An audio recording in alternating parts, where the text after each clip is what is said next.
लिखो अध्याय 5, जिसका नाम है सर समानांतर श्रेणी। समानांतर श्रेणी।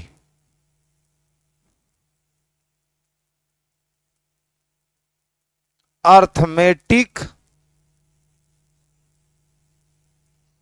प्रोग्रेशन। Arithmetic progression. 4 चैप्टर हम लोग खत्म करने के बाद 5वें चैप्टर पा चुके हैं, जिसका नाम है समानांतर श्रेणी यानी कि अर्थमेटिक प्रोग्रेशन। इसी का डिफिनेशन पहले हम लिखेंगे। सबसे पहले हम इसी को हेडिंग लगाएंगे या यहां से डैश देकर लिखना चालू करेंगे। ये चैप्टर का नाम है, इसका नाम है समानांतर श्रेणी और इसका डिफिनेशन यहां से हम लिखना प्रारंभ करते हैं। बोले, लिखो संख्याओं का वैसा श्रेणी, संख्याओं का वैसा श्रेणी, संख्याओं का वैसा श्रेणी, संख्याओं का वैसा श्रेणी जिसमें जिसमें जिसमें संख्याओं का वैसा श्रेणी जिसमें पद और उसके पुरोगामी पद का अंतर, पद और उसके पूर्वगामी पद का अंतर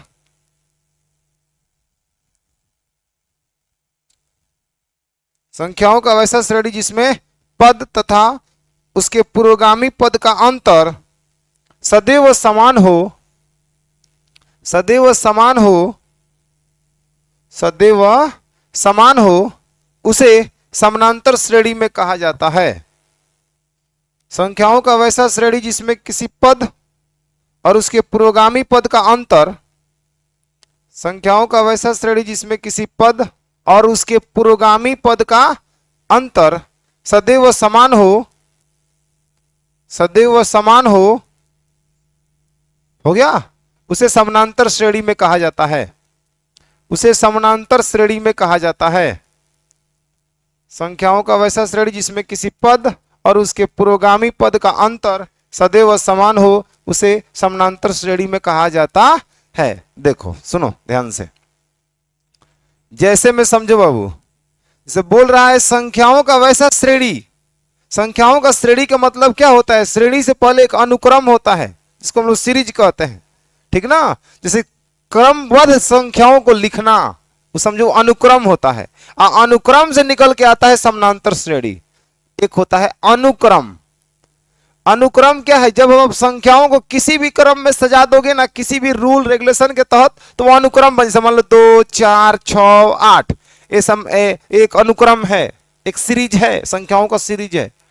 1 3 7 क्या क्या मन लिख रहे होते सब, इसको अनुक्रम कहेंगे। लेकिन सारे अनुक्रम समानांतर श्रेणी में नहीं होता है। समानांतर श्रेणी का एक अपना रूल होता है, एक अपना परिभाषा होता है, उसके आधार पर आगे बढ़ता है। तो इसका परिभाषा हमने लिखवाया है, संख्याओं का वैसा श्रेणी, संख्याओं का वैसा श्रेणी जिसमें किसी पद और उसके पुरोगामी पद का अंतर सदैव समान होता है, उसे हम समानांतर श्रेणी में कहते हैं। अब जैसे मैं आपको बताना चाहें तो जैसे में कहेंगे हम, मान लीजिए 2 है, 4 है, 6 है, 8 है, 10 डैश डैश। आप बताओ यह समानांतर श्रेणी में है कि नहीं है? परिभाषा पर खरा उतरना चाहिए।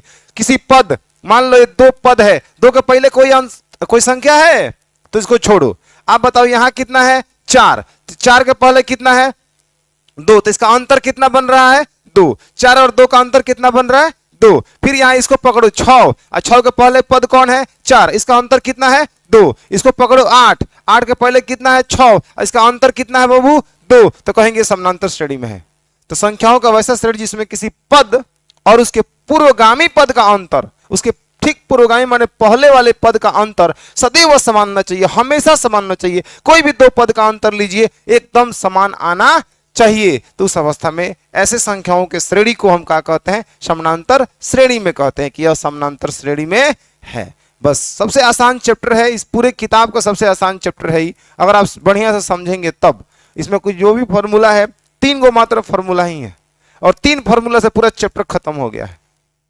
ठीक है, धीरे धीरे उन फॉर्मूलों पर बात करेंगे हम, बट अभी आपको सबसे पहले समझना ये है कि समानांतर श्रेणी कौन है, कौन समानांतर श्रेणी नहीं है। अगर इस समानांतर श्रेणी में है तो इसको सूचित, जैसे में अगर एक नंबर लिखे भी हैं तो इसको हम ऐसे लिखना पसंद करेंगे। मान लो एग्जाम्पल नंबर 1 दिया, ऐसे लिख देंगे ए पी, और यहाँ पे ऐसे, कभी भी ऐसे ही लिखा जाएगा या लिखेंगे या आगे किताब में भी ऐसे मिलेंगे। तो ए पी मतलब अर्थमेटिक प्रोग्रेशन, और यहाँ पे 2 4 6 8 10 10 10, समझ में आ रहा है। अगर दूसरा हम लिखें एग्जाम्पल में, तो जब एपी में है तो एपी के जैसा सिंबल हम लगा के चल रहे हैं, यहाँ एपी में अर्थमेटिक प्रोग्रेशन मतलब शॉर्टकट एपी लिखा जाता है। और यहाँ लिख दे 3 6 9 12 डैश डैश, समझ में आ रहा है। अगर चौथा तीसरा लिखने का प्रयास करें और एग्जाम्पल, तो एपी 1 2 3 4 5 डैश डैश। अब बताओ सबके जितने भी इसमें कोई भी 2 पद लोगे उसका अंतर कितना है, 1 है। तो ये समानांतर श्रेणी में है, समानांतर श्रेणी में है, समानांतर श्रेणी में, कोई दिक्कत। तो समानांतर श्रेणी आप समझ गए क्या, संख्याओं का वैसा श्रेणी। अगर आपको ऐसे भी क्वेश्चन पूछा है बोर्ड एग्जाम में ऑब्जेक्टिव में, जो निम्न में कौन समानांतर श्रेणी है, जैसे कि ऑप्शन नंबर ए दे देगा। यहां से क्वेश्चन बना लिया है, पहले के टॉपिक से क्वेश्चन बनाया है, और क्वेश्चन बैंक को आराम से आपको देखते रहना है, देखते रहना है, साथ साथ देखते रहना है। आज जो पढ़ाई हुआ है, आज इस पर कितना क्वेश्चन पूछा है, जाके घर पे आप देखिए, हम बता रहे हैं एकदम सीरियसली। निम्न में कौन समानांतर श्रेणी में है, 1 आ गया, 3 हो गया, यहां हो गया 5, ठीक ना, यहां हो गया 7 dash dash, option number A है।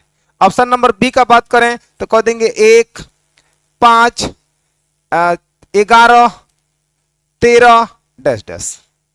सी नंबर में करेंगे 1 3 5 7। डी नंबर में कहेंगे 1 का स्क्वायर, 2 का स्क्वायर, 3 का स्क्वायर डैश डैश। क्या इसमें कौन समानांतर श्रेणी में है, सी नंबर समानांतर श्रेणी में है, क्योंकि इसके पद और उसके पुरोगामी पद का अंतर हर बार का है, समान है, 2 2 2। यहां अंतर देखो कितना है, 2, और यहां अंतर कितना हो गया है, 4। यहां अंतर कितना है बाबू, 4। यहां कितना हो गया है, 6, जो कि समान नहीं है। समझ में आया। आप ऐसा कतई नहीं सोचोगे, लगातार अगर 2 पदों के बीच का अंतर अगर बराबर आ रहा है ना, तो आप समानांतर श्रेणी में बोल सकते हो। ऐसा मजाक नहीं करेगा जी कि नहीं सर अगर 50 पद जाके गड़बड़ा गया तो, ऐसा नहीं होता है। लगातार 2 पद, जैसे कि मान लो आप इसको चेक किए, इसको चेक किए, और समान है तो हाँ आंख बंद के कहिए एपी में हो, गड़बड़ नहीं करेगा। उसके बाद गड़बड़ होना होगा तो ये गड़बड़ हो जाएगा। खूब मुश्किल से मुश्किल एक और पद आगे बढ़ जाओ, कोई दिक्कत नहीं है, 3 पद तक चेक कर लो। 3 पद के आगे गड़बड़, अगर 3 पद तक गड़बड़ नहीं हुआ तो आगे गड़बड़ नहीं होगा। गड़बड़ नहीं होने का मतलब क्या कह रहे, समझ में आ रहा है ना। इसका अंतर अगर समान नहीं आया 3 पदों तक, और 3 पदों तक अंतर समान आ रहा है तो उसके आगे भी समान आएगा, और नहीं आ रहा है तो नहीं की ओर गड़बड़ हो जाएगा, मिल जाएगा आपको। बुझाया। तो निम्न में कौन एपी में है, कौन एपी में नहीं है। आपके 5.1 में भी ऐसे क्वेश्चन पूछे गए हैं कि दिया गया संख्याओं का श्रेणी में कौन समानांतर श्रेणी में है, कौन समानांतर श्रेणी में नहीं है, बताएं। हम लोग बताएंगे, पहले कॉन्सेप्ट क्लियर हो गया यहां तक, कोई दिक्कत। अब इसके बाद आप पढ़ोगे इस एपी के पदों को कितना से सूचित किया जाता है। जैसे एपी के कोई पद है, एपी के पद को हम किसमें माने कितना से सूचित करते हैं, तो यहां पे इस बात को भी थोड़ा हम मेंशन करना चाहेंगे। देखो एपी के पदों को, एपी के पदों को किसको कह रहे हैं बाबू, जब भाई समानांतर श्रेणी में तो इसके पद है कौन, 2 4 6 8 10। तो इन पदों को कितना से सूचित करते हैं, तो एपी के पदों को T1, T2, T3 dash dash का बाबू Tn। मैंने अब कह सकते हैं ये पहला पद है, पहला पद T1, T2, दूसरा पद को T2, T से टर्म, टर्म माने होता है पद, समझ में आया।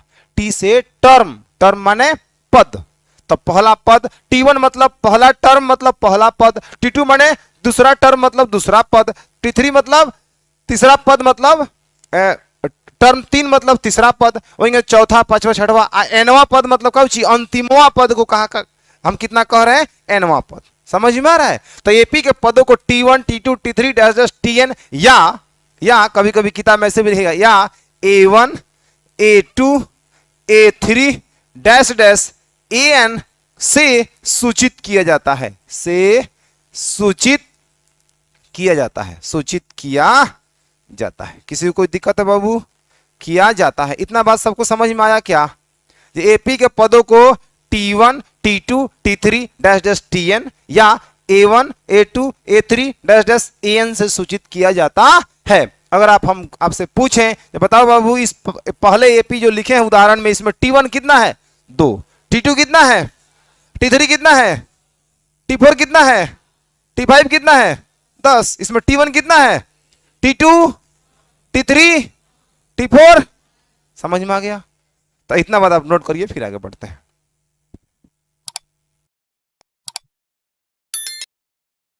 क्लियर हो गया इतना तक? अब आप आगे बढ़िए, ठीक है। हेडिंग लगाइए, एपी के प्रकार। एपी के प्रकार। अब एपी लिख रहे हैं तो समझ रहे हो ना शॉर्ट में? Types of AP, types of AP. इसमें लिखना है आपको डैश देख तुरंत। एपी दो प्रकार के होते हैं। एपी दो प्रकार के होते हैं, दो प्रकार के होते हैं। एक नंबर को बोलते हैं बाबू परमित एपी। परमित एपी मतलब परमित समानांतर श्रेणी, हम एंगल लिख रहे हैं। इसको बोलते हैं फाइनाइट, फाइनाइट एपी। और दूसरा इसका है सर अपरमित एपी। ठीक ना? आप हेडिंग लिखते जाइएगा, अपरमित एपी, इनफाइनाइट एपी। परमित एपी यानी कि इनफाइनाइट एपी। एक नंबर हेडिंग लगाओ, पहले लिखो वैसा एपी, वैसा समानांतर श्रेणी चाहे वैसा एपी जिसमें पदों की संख्या, पदों की संख्या सीमित हो, पदों की संख्या सीमित हो, उसे परमित एपी कहते हैं। उसे परमित एपी कहते हैं, परमित एपी कहते हैं। वैसा एपी जिसमें पदों की संख्या सीमित हो उसे परमित एपी कहते हैं। इसका क्या मतलब है? बोर्ड पर देख लेना। इसका मतलब यह है कि इसमें यह इनफाइनाइट तक नहीं जाएगा। जैसे में हम लिख रहे हैं एक एपी, देखो ध्यान से, 2, 4, 6, 8, 10। देखो डैश डैश नहीं लगा रहे हैं हम, मतलब इसमें पदों की संख्या सीमित होगी जिसे हम आसानी से गिन सकते हैं। कौन पद? 1, 2, 3, 4, 5। क्लियर है? तो वैसा एपी जिसमें पदों की संख्या सीमित होती है उसे हम क्या कहते हैं? परमित एपी। इसका विपरीत हो जाएगा, वैसा एपी जिसमें पदों की संख्या असीमित होता है उसे हम अपरमित एपी कहते हैं। जैसे में अगर इसका जैसे में अगर हम लिखना चाहेंगे तो देखो क्या करेंगे। एपी इसी को लिख रहे हैं, जस्ट 2, 4, 6, 8, 10, अगर आगे लगा देंगे डैश डैश। अब तुमसे पूछे इसमें पदों की संख्या कितनी है, बता पाओगे? कहां तक काउंटिंग जाएगा पता है किसी को? नहीं। तो यह अपरमित एपी हो गया, हाइपरमित एपी हो गया। क्रिस्टल क्लियर है? समझ में आ गया है? तो इसका डिफिनेशन और इसका डिफिनेशन, इसका डिफिनेशन लिख के तब जैसे में उतार लीजिए, इसका डिफिनेशन हम लिख देते हैं, इसको भी नोट कर लीजिएगा। इसमें लिखना है वैसा एपी जिसमें पदों की संख्या, पदों की संख्या असीमित हो, असीमित हो, असीमित हो, उसे अपरमित एपी कहते हैं। उसे अपरमित एपी कहते हैं।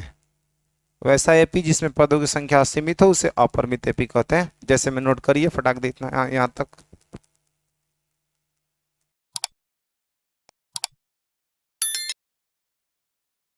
चलो अब आगे बढ़ो, हेडिंग लगाओ सार्वअंतर।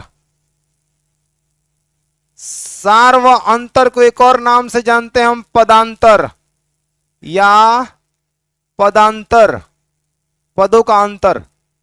इसको बोलते हैं कॉमन डिफरेंस।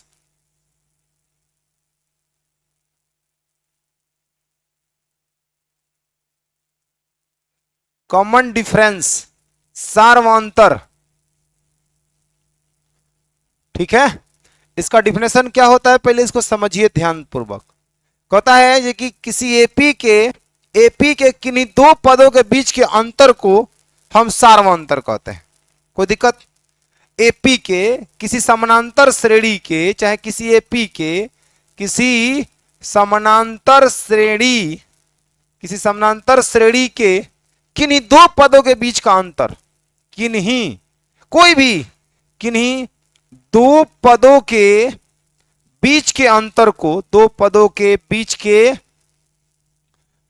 के अंतर को सार्वंतर या पदांतर कहते हैं। सार्वंतर या पदांतर कहते हैं, पदांतर कहते हैं। ये बात स्पष्ट करिए। किसी एपी के किसी समानांतर श्रेणी के किन्हीं दो पदों के बीच के अंतर को सार्वंतर या पदांतर कहते हैं। पैराग्राफ चेंज करके लिखना है, इसे डी से सूचित किया जाता है, स्मॉल डी, कॉमन डिफरेंस में से डी लिया गया है, इसे ए से सूचित किया जाता है। अभी लिखना मत, सुनो पहले ध्यान से। सूचित किया जाता है, इसे डी से सूचित किया जाता है। अब डी बराबर क्या सूत्र होता है आपको हम समझाते हैं, उससे पहले आपको हम एक एपी लिखते हैं और आपको बताते हैं जी कौन किसको कह रहे हैं हम सार्वंतर। जैसे 2, 4, 6, 8, 10 डैश डैश बताइए। एपी में है, एपी में कैसे पहचाने सर? इसके प्रत्येक दो पदों के बीच का अंतर समान है, तो ये समानांतर श्रेणी में है। और जब समानांतर श्रेणी में है तो इनके किन्हीं दो पदों के बीच का अंतर को ही सार्वंतर कहते हैं। कोई भी दो पद ले लो, इसको ले लो, इसके बीच का अंतर कितना है? हमेशा बाद वाला में से पहले वाला को घटाना, पहले वाला में से बाद वाला नहीं। तरीका यही होता है, क्योंकि परिभाषा कहता है ना किसी पद और उसके पूर्वगामी पद। तो आप बताओ 2 में से 4 क्यों घटाओगे? 2 के पूर्वगामी थोड़ी है, 2 के पूर्वगामी 4 थोड़ी होगा जी। 2 के पूर्वगामी मतलब 2 के पहले कुछ है ही नहीं है। तो फिर इसके पास आप गए तो इसके पूर्वगामी इसके पहले है, कौन है? 2। तो 4 में से 2 घटाओगे तो कितना मिला? 2। तो न कि अब 2 में से 4, 2 का पूर्वगामी 4 नहीं है बाबू, 2 के पूर्वगामी कुछ है ही नहीं है। 4 का पूर्वगामी 2 है, 6 का पूर्वगामी 4 है, 8 का पूर्वगामी 6 है, 10 का पूर्वगामी 8 है। बुझाया? तो 2 का कोई पूर्वगामी नहीं था तो उसके आगे वाले पद पे चले गए, और उसके पूर्वगामी 2 मिला तो उसका अंतर कितना है? 2। तो इसी 2 को बोलते हैं सार्वंतर। देखो कितना बढ़िया रिलेशन है। पहला एपी होने के लिए सबका अंतर का होना चाहिए समान, और उसी अंतर को कह दिया है सार्वंतर। तो बोला है ना किसी समानांतर श्रेणी किन्हीं दो पद, किन्हीं, कोई भी 2 पद उठाइए, शुरू में उठाइए, लास्ट में उठाइए, बीच में उठाइए, कोई मायने नहीं रखता। सब जब एपी में होगा तो सब एक समान आएगा। आप यहां पे अंतर लोगे तो कितना आएगा? 2। यहां अंतर लोगे तो कितना आएगा? 2। आ रहा है समझ में? तो कोई भी दो अंतर जो एक समान आ रहा है ना, वही आपका कॉमन डिफरेंस है, उसी को बोलते हैं हम सार्वंतर या पदांतर। क्लियर हो गया? तो किसी एपी के किन्हीं 2 पदों के बीच के अंतर को हम सार्वंतर या पदांतर कहते हैं, इसे डी से सूचित किया जाता है। अब मान लो कोई एपी है, अब ध्यान से देखना। अब कोई मान लो एपी में है, जैसे कि एपी के पद को पद के रूप में लिख रहे हैं T1, T2, T3, T4 dash dash कितना बाबू? Tn। अब तुमको एपी सार्वंतर इसका निकालना है। पहला बात कि एपी में है, कन्फर्म है। तो कन्फर्म है कर मतलब है कि 2 पदों के बीच का अंतर, प्रत्येक 2 पदों के बीच का अंतर एक समान होगा, तभी ना आप एपी में कह रहे हैं। तो एकदम है, 100% है, और इसको हम व्यापक रूप में इसको लिख रहे हैं। तो यहां अगर सार्वंतर डी निकालने जाइएगा तो आप तो इसके पहले तो कोई पुरोगामी है नहीं, T1 के पहले तो है नहीं, आप आएंगे T2 के पास, तो T2 में से T1 को घटा दीजिएगा तो आपको सार्वंतर निकल जाएगा। बोलिए, यहां पे वही तो हो रहा है। 4 में से 2 घट रहा है तो कितना आ रहा है? 2, कॉमन डिफरेंस। चाहे आप इसको इस T2 में से T1, हाई आपका T2 है, हाई आपका T1 है, T2 में से T1 घटाने पर आपको प्राप्त हो जाएगा, या T3 है 6, तो T3 में से T2 घटाएंगे तब वो प्राप्त हो जाएगा 2, तब वो आपको कॉमन डिफरेंस निकल जाएगा। बताइए, बात बुझा रहा है? तो आप T2 में से T1 घटाएंगे तब वो आपको कॉमन डिफरेंस निकल जाएगा, या अगर आप T3 में से T2 घटाएंगे तब वो आपको कॉमन डिफरेंस आपको निकल जाएगा, आपके पास आ जाएगा, या T4 में से अगर T3 घटाओगे बच्चा तब वो आपको प्राप्त हो जाएगा। ऐसे तो डैश डैश करके बहुत सारा 2 पद बन सकता है जिसका अंतर एक समान आएगा, क्योंकि एपी में है, और एपी में है तो एक समान आएगा, तो उसी को क्या बोलते हैं हम? Common difference. समझ में आया? तो आप कॉमन डिफरेंस निकालने के लिए प्रथम पहले दो पदों का बीच का अंतर ले लो, या दूसरे और तीसरे का अंतर ले लो, या तीसरे और चौथे का अंतर ले लो, या चौथे और पांचवे का अंतर ले लो, कोई भी अंतर लोगे एक समान आएगा और उसी को हम बोलते हैं सार्वंतर। कोई दिक्कत? बुझा गया? अब इसके बाद हम एपी को लिखना सिखाएंगे। उससे पहले यहां पे डी से स्विच करते हैं और यहां हम सीधे लिख रहे हैं डी बराबर में T2 माइनस में कितना T1 बराबर में कितना T3 माइनस में T2, अब बराबर में कितना होगा T4 माइनस में कितना T3 अब बराबर में कितना बाबू डैश डैश। ये आपका कॉमन डिफरेंस हो गया। लेकिन अब इतना फॉर्मूला क्यों लिख रहे हैं हम? इतना इसलिए लिख रहे हैं कि कहीं पे भी आप कॉमन डिफरेंस निकाल सकते हो, लेकिन आपको कोई किसी भी एपी में पहले दो पदों से ही आपको कॉमन डिफरेंस निकालना है, क्योंकि वो ऑलरेडी दिया रहेगा। अब कोई कहे मान लो ये एपी में है, जैसे यहां लिख दिए 2 4 6 डैश डैश। अब कोई कहे सर हमको एपी निकालना है, अब वो लड़का फालतू में होगा जो कहेगा T20 माइनस T19 से निकालते हैं हम। अब T20 उसको पता है, लिखना पड़ेगा वहां तक। अरे बोलो, तब ना वो पता कर पाएगा T20 कितना है T19 कितना है। तो उससे बढ़िया है आपको कोई भी एपी दिया रहेगा तो उसके प्रथम दो पद मतलब T2 माइनस में T1 का प्रयोग करेंगे। और जब सबसे ज्यादा कोई फॉर्मूला प्रयोग होगा तो वो यही होगा T2 माइनस T1, डी बराबर में T2 माइनस T1, आपका डी बराबर T2 माइनस T1। इस तरह से आप आराम से खट देखा कर लोगे, सार्वंतर निकाल लोगे। कोई दिक्कत किसी को आ रहा है समझ में?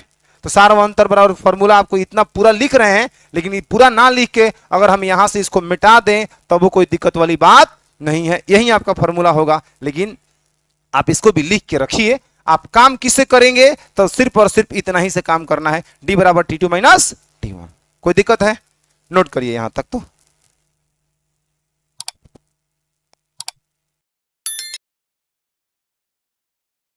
लिख लिए लोग? अब जरा जैसे में देखिए तो कुछ एपी लिख रहे हैं और सार्वंतर आपको निकालने को पूछ रहे हैं।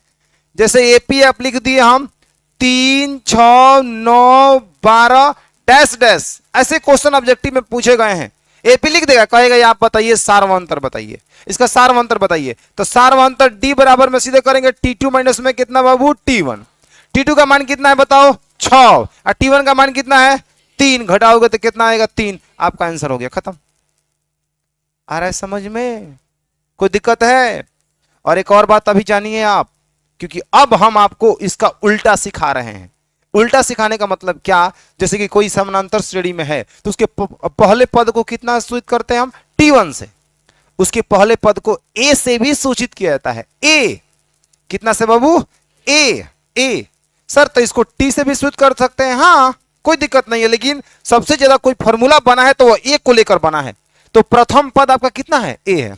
अगर कहा जाए एक हम और एपी लिखें यहां पे, ठीक ना, एक एपी लिख रहे हैं, एपी मान लो 5 10 15 20 डैश डैश, और इस एपी कहें का प्रथम पद ए तथा सार्वअंतर डी ज्ञात करें, सार्वअंतर डी ज्ञात करें। तो आप क्या कहेंगे? करें सार्वअंतर डी ज्ञात करें। तो आपको ए बताना है, प्रथम पद को कितना से सूचित कर लिया गया ए से। T1 से तो करते ही हैं, कोई दिक्कत नहीं है, लेकिन ए से भी सूचित करते हैं। फॉर्मूला जो बना है वो एक को लेकर बना है। समझ में आ रहा है? तो यहां पे अगर आप इसको निकालने जाते हैं, ऐसा क्वेश्चन आपकी किताब में 5.1 में पूछा है, एकदम नहीं घबराना है। आपका एपी आपके सामने कितना है 5 10 15 20 डैश डैश। अब आपसे कह रहा है प्रथम पद ए का मान कितना होगा 5, प्रथम पद ए का मान 5, और डी का मान आपसे फॉर्मूला के द्वारा निकाल लेंगे T2 माइनस में कितना T1। तो T2 माइनस में T1, T2 का मान कितना है 10 और T1 का मान कितना है 5, घटाएंगे कितना आएगा 5, खत्म खेल। आ रहा है समझ में? तो प्रथम पद और सार्वअंतर निकालना आसान हो गया कि नहीं हो गया? तरीका जान गए आप? आसान हो गया, क्योंकि प्रथम पद कोई भी एपी रहेगा, पहला पद उठाइए तो ए हो गया और सार्वअंतर कितना हो जाएगा डी। अब एक बात हम आपसे कहते हैं, अगर आपको प्रथम पद दिया हो और सार्वअंतर दिया है तो क्या आप एपी बना सकते हैं? आपको एपी दिया है तो प्रथम पद और सार्वअंतर निकाल लिए, कोई दिक्कत नहीं है। लेकिन अगर प्रथम पद और सार्वअंतर इसी को लेकर हम आगे आपको बताते हैं। अब ध्यान से देखिए सर, कैसे इसको लिखना आप चालू करेंगे, कैसे आप इसको लिखेंगे। जैसे कि मान लीजिए ए का मान दे दिया है बाबू मेरे 5 और डी का मान दे दिया आपको कितना 5 है कि नहीं है? ए का मान 5, डी का मान कितना 5। तो अब आप उल्टा ऐसा एपी बना दीजिए।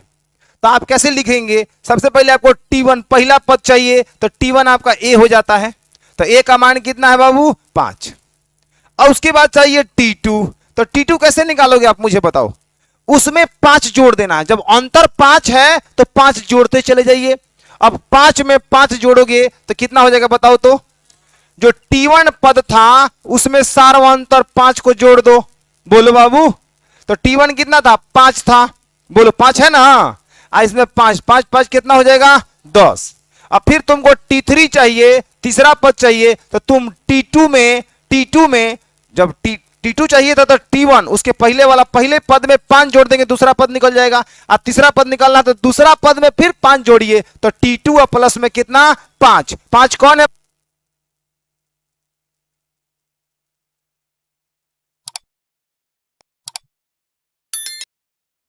ठीक है जी। तीसरा पद कैसे निकालोगे, तो दूसरे पद में क्या जोड़ दोगे, सार्वंतर 5 को जोड़ दोगे।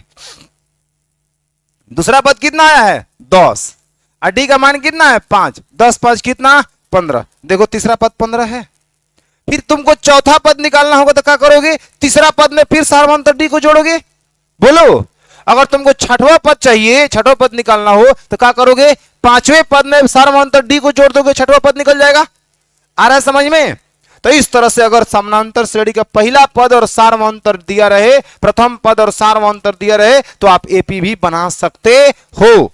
किसी भी एपी को बनाने के लिए पहला पद और सार्वंतर पता होना चाहिए, उस एपी को हम बना लेंगे। आइए थोड़ा सा और प्रैक्टिस करते हैं। मान लो ए बराबर एपी ए दिया है 7, किसी एपी का प्रथम पद 7 है और उसका सार्वंतर कितना है बाबू 3 है। हमें एपी तैयार करना है। एपी तैयार करना है तो पहले पहला पद को लिख दो 7, बोलो लिख दो।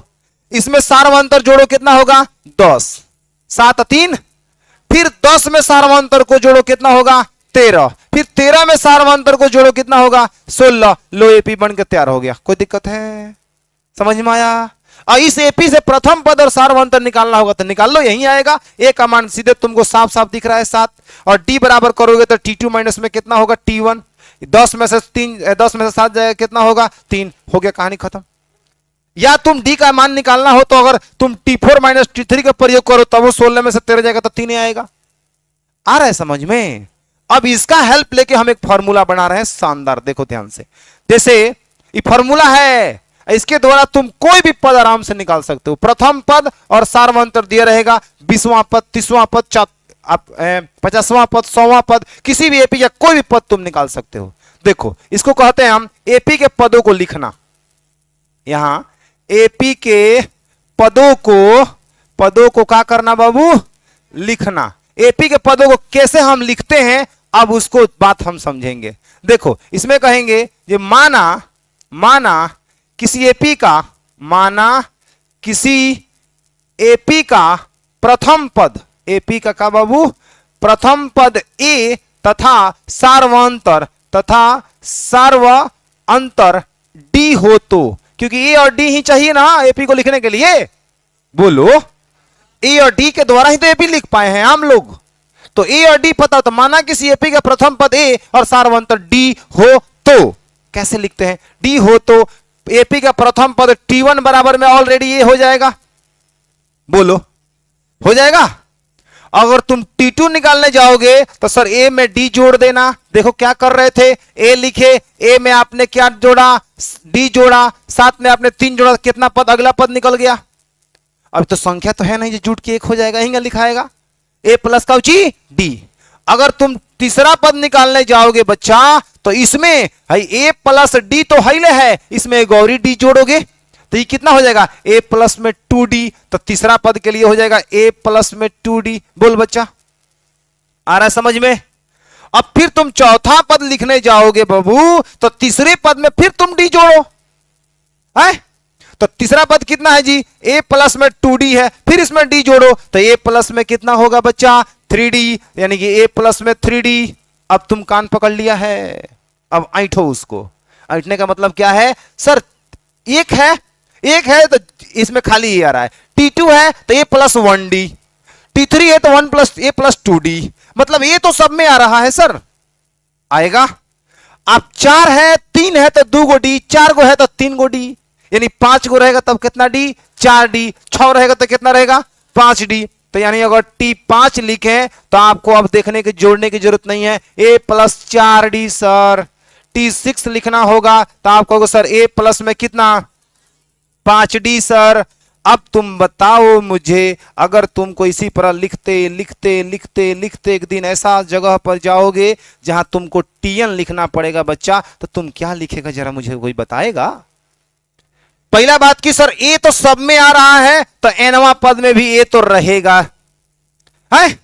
उसके बाद हो क्या रहा है जरा समझो, यहां 6 है तो कितना डी, ये 5 है तो कितना डी 4D, ये 4 है तो कितना डी, तो सर ये n है तो n-1d, n-1 into D. High n है तो n में से वो कम करो, क्योंकि 6 में से वो कम लिखा रहा है कि नहीं लिखा रहा है। अब n में से एक घटाने पर n में से एक नहीं घट रहा तो हम क्या करें, वही ना लिखेंगे है। तो A+n-1 इंटू डी सब में है तो d यहां भी आ गया। इस शानदार फॉर्मूला सिद्ध हो गया खेल खेल में कि Tn बराबर A+n-1 इंटू डी, Tn बराबर A+n-1 इंटू डी, खत्म। Tn बराबर A+n-1 इंटू डी, Tn बराबर A+n-1 इंटू डी। बुझाया। अब तुमको अगर कोई कहे बाबू 25वां पद निकालो तो तू कहेगा सर 25वां पद A+24D, काम खत्म। ए और डी तुमको दिया जाएगा, किसी भी एपी का ए और डी तुमको पता रहेगा, तुम 24वां 25वां का 1000वां 1 करोड़वां पद निकाल दोगे। बोलो कोई दिक्कत है सर? इस फॉर्मूला का प्रयोग कहां होगा, आएगा समय आता है हम बताते हैं इसका प्रयोग कहां होगा। ऐसा फॉर्मूला है, समझो फॉर्मूला कॉन्सेप्ट पकड़ो। अगर प्रथम पद दिया हो सारवंतर दिया हो तो एपी लिखते कैसे, कॉन्सेप्ट को पकड़ो और इस फॉर्मूला को आज एकदम लेके जाओ घर पे। कल क्वेश्चन पे ही बात करेंगे, 5.1 में घुसेंगे और सारा क्वेश्चन पे उड़ा देंगे, बात खत्म। उसमें कल चैप्टर समाप्त हो जाएगा, 5.1 खत्म हो जाएगा। हमको सब थोड़ी बनाना है, आप जाके 5.1 खोल के देखना, बहुत सारा क्वेश्चन ये तुम आराम से बना दोगे। जैसे तुमको दिखाना भी चाहेंगे, हमारे पास सब व्यवस्था है। इसको छोड़ देना बाबू, इसको हम कल बनाएगा, ठीक ना। तुम आना, इसका कहना है कि दी हुई एपी के प्रथम 4 पद लिखिए जबकि प्रथम पद ए और सार्वंतर डी दिया है। इसको सॉल्व तुमको करना होगा। तू कहेगा सर ए का मान 10 दिया है और डी का मान भी 10 दिया है, 4 को पद पूछ रहा है, माने पहला पद हमसे पूछ रहा है, दूसरा पूछ रहा है, तीसरा पूछ रहा है, चौथा पूछ रहा है ना। तो T1 का फॉर्मूला होता है क्या, ए, तो ए का मान कितना है 10। उसके बाद कह रहा है सर T2, तो एक तू कहेगा सर A+D हमारे पास पता हो चुका है फॉर्मूला, इस एपी का दूसरा पद लिखना है, ठीक ना। तो क्या होगा ए 10 आप प्लस में 10, 10 10 कितना 20। आपसे कह रहा है T3 तो कह देना A+ में 2D सर, A+2D सर। ए का मान 10 और प्लस में 2 गुणे डी के मान 10, 10 दूना 20, 20 20 20 10 30, काम खत्म T3। अब तू कहेगा सर T4 निकालिए तो A+ में 3D, बोलो बोलो बोलो बोलो बोलो। ए का मान कितना है 10 और 3 डी का मान कितना है 10, 10 से 30 और 30 10 कितना 40, हो गया प्रथम 4 पद खत्म। नहीं समझे? एक बाद से मान लो हो जाएगा तो उड़ा ना देगा। ए का मान आपका -2 डी का मान 0, सर को पद नहीं लिख देगा। देखो सर आप कोशिश करो, उंगली पकड़ा, उंगली पकड़ा रहा है तो हाथ पकड़ने की कोशिश करो, समझ में आ रहा है? थोड़ा सा इशारा मिला पूरा उड़ा दो, काम खत्म। ये कहने का मतलब है, आप साचो के मैंने ना क्यों उंगली पकड़ता, समझ रहे हैं ना। हाँ इतना बकलोल नहीं बनना है, बुझा रहा है? निकलेगा आंसर मिलाते जाना, तुम्हारे पास आंसर हिले है। फिर दूसरा पद में आना, कह रहा है कि निम्नलिखित एपी के प्रथम पद और सार्वंतर डी लिखिए। एपी दिया हुआ है, तुम कहेगा सीधे सॉल्व में जाएगा और लिख देगा एपी। एपी क्या लिखेगा जी? एपी। एपी कितना है 3 है, 1 है, -1 है, -3 है, डैश डैश। तुमको कह रहा है प्रथम पद ए का मान 3 होगा, डी का मान T2 माइनस में T1, T2 का मान कितना है 1 और T1 का मान कितना है 3, मतलब -2, आंसर खत्म। नहीं समझे? आओ तो निकल जाएगा, निकल जाएगा। प्रथम पद सर्वांतर, प्रथम पद 1/3, सर्वांतर माने 5/3 माइनस 1/3, काम खत्म, मतलब 2/3 आंसर। अरे 5/3 में से 1/3 जाएगा, हर सामान्य लाइक फ्रैक्शन है, 5 में से 1 जाएगा 4/3, सॉरी 4/3, खत्म है ना। अब करो चौथा क्वेश्चन, निम्नलिखित में से कौन एपी में है? यदि एपी में है तो उसका सर्वांतर ज्ञात करिए। पहले आप एपी चेक करिए, सही अंतर कितना है 2, यहां अंतर कितना 4, मार नहीं है, एपी में नहीं है, एपी में नहीं है, एपी में नहीं है तो सर्वांतर कोई जरूरत नहीं पड़ेगा। एपी में होगा तब ना जरूरत है सर्वांतर का। जो एपी में होगा उसका सार्वंतर निकालना। क्या इतना नहीं बना लेंगे आप लोग? तो बना के आइए ना सर, आज के लिए इतने रहने दीजिए।